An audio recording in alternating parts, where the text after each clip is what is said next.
sécurité sociale.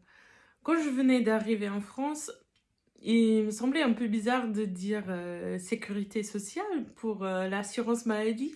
Parce qu'aux États-Unis, on dit bien Social Security, mais on a plutôt l'association avec la retraite, le chômage, l'aide handicapée.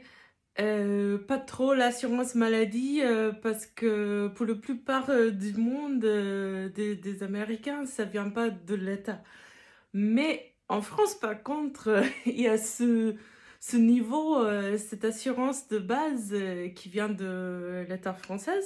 Et ça, c'est pour tout le monde, en fait. Quand je suis arrivée en Allemagne, euh, je suis allée dans un bureau et j'étais assurée le premier jour. Mais en France, je pense que il fallait remplir une feuille, l'envoyer à la Sécu, ils te demandent plus de documents.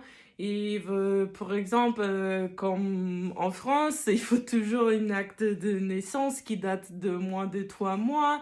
Après, il faut que tu expliques que t'es né à l'étrangère et ils te permettent d'utiliser ton acte de naissance qui date de plus de 3 mois. Mais c'est quand même compliqué, comme toutes les choses administratives. On dit en France que les Français ont traumatisé par l'administration française.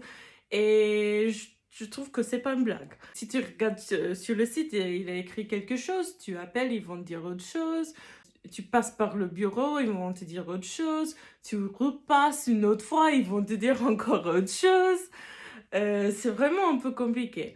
Mais finalement, dans mon cas, ça m'a pris 1 an et demi pour avoir la carte vitale.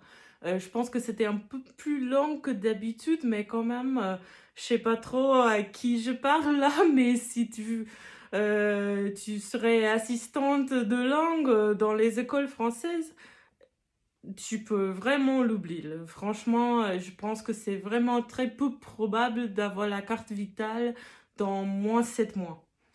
Et en plus, il n'y a même pas trop besoin parce qu'il y a quelque chose, on m'a dit un peu plus tard, qu'en fait, il y a les feuilles de soins que tu peux demander de ton médecin.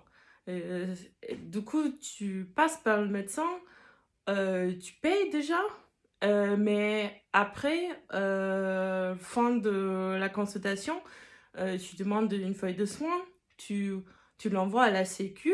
Il faut d'abord demander à la Sécu un numéro provisoire pour mettre sur la feuille. Et après, la Sécu, ils vont te rembourser le parti qu'ils doivent couvrir. Et comme ça, en fait, tu as la possibilité d'aller chez le médecin dès le premier jour, même si tu dois payer à l'avance, ils vont te rembourser après. Le truc, c'est juste qu'ils vont pas te rembourser à 100%.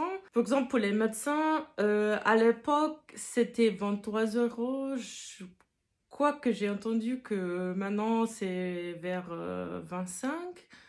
Et je crois que même chez les spécialistes où ça coûte 90 euros, la Sécu il couvre seulement 23 euros. Mais après, si tu veux, il y a la complémentaire mutuelle qui en fait est privée. Et du coup, ça fait qu'en France, c'est pas vraiment la Sécu privée et la Sécu publique, c'est plutôt la Sécu publique de l'État pour tout le monde. Et en plus que ça, si tu veux payer, tu peux t'abonner à une complémentaire mutuelle qui peut payer le même montant que la Sécu. Et du coup, tu aurais un peu plus de couverture. Mais en fait, le plus possible que je connais, c'est la complémentaire mutuelle universelle, le CMU. Mais je pense que en tant qu'étrangère, c'est pas trop possible si t'as pas une petite séjour de longue durée ou un truc comme ça. Mais là, ils vont rembourser à 100%.